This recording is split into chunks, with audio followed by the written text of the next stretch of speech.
Hola, soy Felisa Monroy y esto es Bailo, Dudo y Luego Existo. Un podcast dedicado a bailarines, maestros y apasionados del arte que buscan romper el molde. Aquí pensamos, reflexionamos y cuestionamos todo lo que pasa alrededor de la danza en nuestro país. Si crees que la danza se hace sin razón, tal vez este podcast te parezca irreverente. Hola, bienvenidos a Bailo, Dudo y Luego Existo. Soy Felisa Monroy y este es nuestro episodio número 26. Hace unos días encontré una frase de Henry Brooks Adams que dice: un profesor trabaja para la eternidad. Nunca sabrá hasta dónde llegará su influencia. Me resonó muchísimo porque verdaderamente cuando uno está frente a un grupo, no visualiza la magnitud que implica ser maestro. Cuando tienes hambre de compartir, pero también de demostrar, pero también de tener un mejor sueldo. A veces son tantas las cosas que pensamos alrededor del hecho de dar clases que pareciera que perdemos de vista la misión del docente. En pláticas con mi maestra, con mis amigos, con colegas, me doy cuenta que existen muchísimas versiones de maestros. No quiero decir tipos de maestros, tampoco quiero generalizar ni etiquetar. Esto es solo una reflexión de lo que sucede cuando nos desconectamos de esta vocación, cuando tan solo se vuelve una opción, un negocio, una forma de matar el tiempo, cuando se vuelve docencia sin conciencia. Retomando la frase inicial, como maestros nunca sabemos hasta dónde llegará nuestra influencia. Es una responsabilidad enorme dedicar nuestra vida a impactar vidas. Como docentes de danza, debemos entender que no solamente se trata de moldear los cuerpos, de enseñar trucos, de lograr poses increíbles para las fotos, de tener nuestro salón lleno de trofeos y medallas, o de colgar todos los diplomas que hemos ganado con los años. Y, paréntesis, no quiero decir que estoy en contra de hacer estas cosas, para nada. Es muy valioso darle un lugar a nuestros logros. Pero, personalmente, considero que la mejor carta de presentación de un maestro de danza siempre serán sus alumnos.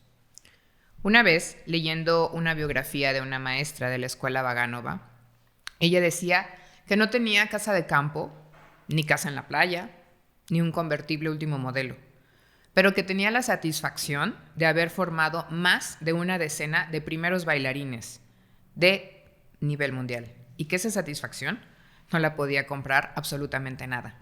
Y yo comulgo con ella. Personalmente, creo que aquel docente que impacta para bien es el que decidió enseñar desde el corazón, desde la responsabilidad, desde el compromiso, desde las ganas de impulsar, de construir y con la conciencia plena de que los reflectores no estarán sobre él. Los aplausos no serán para él. Escoger la docencia como vocación me parece que es un aspecto significativo y determinante en la manera en que nos vamos a conducir frente a un grupo. Lo he hablado en episodios anteriores. Escoger la docencia como una opción porque no nos quedó de otra, porque ya no pudimos bailar, porque no nos aceptaron en alguna compañía, porque nos lastimamos la rodilla, porque ya no pudimos solventar la carrera, pero en realidad no estamos convencidos de enseñar. Si damos ese primer paso con un poco o con un mucho de frustración dentro de nosotros, sin muchas herramientas pedagógicas y con algo de rencor hacia el mundo, yo creo que nos haremos muy difíciles el resto de nuestros días y, por supuesto, haremos sufrir a nuestros alumnos. Ahora, hablemos de estas versiones docentes. Los maestros que forman ejecutantes podemos decir que se dividen en dos secciones: los de las escuelas profesionales y los de las academias. Ninguno es más importante que otro, porque sabemos que de una academia pueden salir muchos talentos que decidan profesionalizarse y lograr una brillante carrera. Pero sin duda, las experiencias son totalmente distintas, ya que el maestro que se encuentra frente a un grupo seleccionado previamente y bajo un régimen estricto de formación, tiene otra forma de trabajar. De hecho, su interacción con el grupo se vuelve distinta. La mayoría de estos grupos suelen estar mucho tiempo en silencio, prestando atención, sin contarles su cotidianeidad a los maestros, tal vez sin contarles lo que están sintiendo o atravesando en esos momentos. Pero al ser una escuela profesional, ante todo siempre se debe de guardar la compostura y el respeto hacia el profesor. Si comparamos estos grupos con los de una academia, aunque haya una disciplina estricta, siempre existe un momento de interacción, sobre todo con los más pequeños. Y cabe mencionar que estos grupos de niños y niñas entre los 3 y los 5 años, por ejemplo, no existen en las escuelas profesionales. Y justamente en esta interacción, en este intercambio de aventuras y de juegos, es cuando se empieza a gestar un lazo importante. El maestro se vuelve parte de la vida del alumno. Y es cuando, más allá del proceso cognitivo y motor, viene la formación para la vida. Cuando el maestro, con verdadera vocación, se vuelve un observador empedernido, estructura y reestructura sus clases, estudia los procesos de cada uno de sus alumnos. Esto pasa también con los grupos de adultos, por ejemplo, a partir de los 30 años. Estos grupos tampoco existen en las escuelas profesionales, pero son importantísimos en las academias. En estos grupos el maestro incluso se puede volver un terapeuta a través del cuerpo. ¿Y qué pasa, por ejemplo, con los docentes que forman docentes? Por supuesto que este es un enfoque y una dinámica totalmente distinta. Me sorprende encontrar hoy en día maestros que aún no entienden las diferencias entre formar ejecutantes y enseñar a enseñar. Los últimos meses, que han sido de una lectura muy intensa para mí, mucha pedagogía, mucha filosofía, todo esto a raíz del proyecto del que soy co-creadora con Andrea Holguín, los conversatorios pedagógicos, me ha dado la oportunidad de estudiar a Piaget, a Freire, a Vygotsky, Montessori, entre muchos otros. Y esto me ha hecho cuestionarme todo lo que pasa alrededor de las estructuras mentales, el proceso de enseñanza-aprendizaje y la enorme labor que tiene que hacer un maestro para desmenuzar el conocimiento adquirido y trazar caminos para que alguien más pueda enseñar a enseñar. No es una tarea sencilla, definitivamente. Hay una pregunta que tenemos que hacernos y es, ¿para qué le sirve al alumno lo que yo le enseño? En el caso de los ejecutantes, es saber para qué les sirve una dinámica de movimiento. Y en el caso de los que capacitamos maestros, es entender para qué les sirve esta estructura de pensamiento para poder transmitir conocimiento genuino a otra persona, impactando así muchas más vidas, porque eres tú el maestro al que le estás transmitiendo y ese maestro tiene una ramificación enorme. Entonces, no solamente impactas una vida, impactas muchas, pero muchas más vidas de las que nos imaginamos. Es una onda expansiva.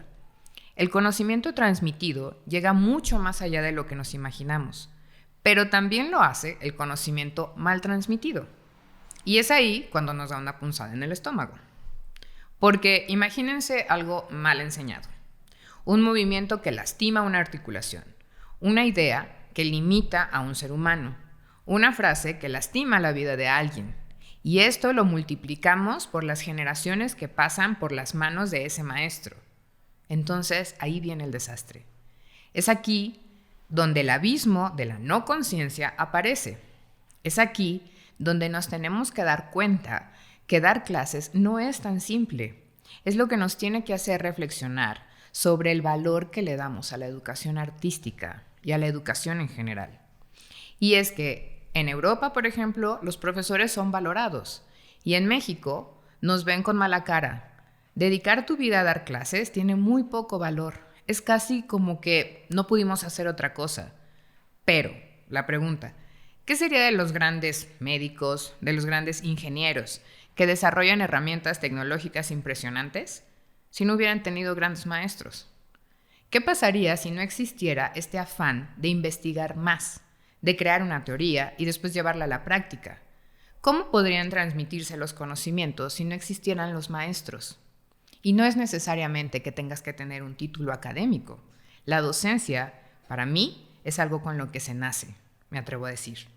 Es esta necesidad de escarbar donde muy pocos escarban, de hacerte preguntas extrañas, de siempre observar, de mucho escribir y mucho borrar, para poder finalmente construir una estructura sólida de pensamiento que sea capaz de hacer tambalear otra forma de pensar, para que surja la chispa de la duda y entonces, a través de la duda, comience el proceso de aprender.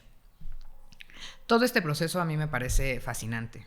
Sin embargo, hay también otra versión de la docencia, aquella en la que el alumno deja de ser alumno y se vuelve un simple cliente, donde todo se monetiza, donde todo se vuelve dinero. Y por supuesto, vuelvo a hacer un paréntesis para aclarar que no es que esté en desacuerdo con cobrar por lo que uno hace. Claro que todos tenemos que cobrar porque todos tenemos que comer y todos tenemos una serie de gastos que cubrir. Pero el punto es cuando a los maestros, sí, así entre comillas, se les olvida que su labor es darle herramientas al alumno para crecer, no retenerlo para que no deje de pagar esa mensualidad, que según nosotros nos va a hacer mucha falta en el futuro. ¿Qué pasa con esos maestros que tienen en la entrada de sus escuelas un contrato de exclusividad? Maestros que les prohíben tomar clase con alguien más o asistir a congresos o audiciones que están fuera del círculo de la escuela que manejan. ¿Qué pasa con esos maestros que nunca cambian la música de sus clases? Que nunca invitan a nadie a que entrene a sus alumnos de otra manera, o que inventan escenarios trágicos para evitar que salgan de su reinado. ¿Cuál es el afán de retener? ¿Es tan solo cobrar y seguir cobrando por muchos años? ¿Es crear una codependencia y hacerle creer al alumno que sin nosotros no será nada? ¿Es volver a la danza un simple negocio? Voy a repetir lo que ya dije. La mejor carta de un maestro siempre serán sus alumnos. Y para mí representa mucho más poder decir que tengo exalumnos estudiando en escuelas importantes del país que mostrar un montón de bailarines en mi salón de clases con las alas cortadas pagando una mensualidad. Qué bonito es cuando esos alumnos que estudian fuera vuelven en sus periodos vacacionales e inspiran a la generación que ahora se está formando, porque justamente los hacen creer en sí mismos. Es la mejor manera, es la mejor publicidad para decirle, lo que estás aprendiendo aquí te va a servir para cuando estés en otro lugar. Pero por desgracia, no todos piensan así. Y hay quienes prefieren tener a un alumno 15 años en una escuela antes que aceptar que como maestro tienes tus limitaciones y decirle, toma esta oportunidad, audiciona, sal, conoce a otros maestros, experimenta y cuando quieras volver, esta siempre será tu casa. Así que hago una invitación a que reflexionemos sobre la docencia que estamos ejerciendo. ¿Es docencia con conciencia, con compromiso, con responsabilidad, con conocimiento, con herramientas? ¿O es solo docencia sin conciencia y con muchos signos de pesos en los ojos y en los cuerpos de nuestros alumnos? ¿Somos docentes que quieren construir un camino amable para ellos? ¿O somos docentes ansiosos de demostrar que somos los únicos a los que nos sale la coreografía? ¿O somos esos docentes que se van de fiesta con sus alumnos menores de edad? ¿O los que se sienten máster de la expresión corporal y por lo tanto no necesitan seguirse preparando porque ellos, según ellos, tienen la verdad absoluta en el cuerpo y en la mente? No abandonen nunca la responsabilidad. No olviden que en nuestras manos está un cuerpo, una mente, un ser humano con deseos de mejorar. No vino a nuestro salón solamente a llenarnos los bolsillos. Y para cerrar, les voy a dejar una frase de Clive Lewis. Dice, la tarea del educador moderno no es cortar selvas, sino regar los desiertos. Definitivamente, la labor de un maestro en la actualidad va más allá de realzar el talento. También se trata de mejorar las debilidades. También se trata de posibilitar, de transformar, de trascender, de hacer posible lo que muchos no creían posible. Les recordamos nuestras redes sociales. En Instagram estamos como Talleres Felisa Monroy, como Felisa Monroy Workshop en Facebook. Y además, este fin de semana tenemos el taller intensivo de primavera para todos estos maestros que decidan sumarse a nuestra comunidad de docentes reflexivos. Sábado y domingo estaré impartiendo el taller teórico y el taller práctico, así que aún están a tiempo de inscribirse y seguirse formando con conciencia. Muchas gracias y nos escuchamos en 15 días.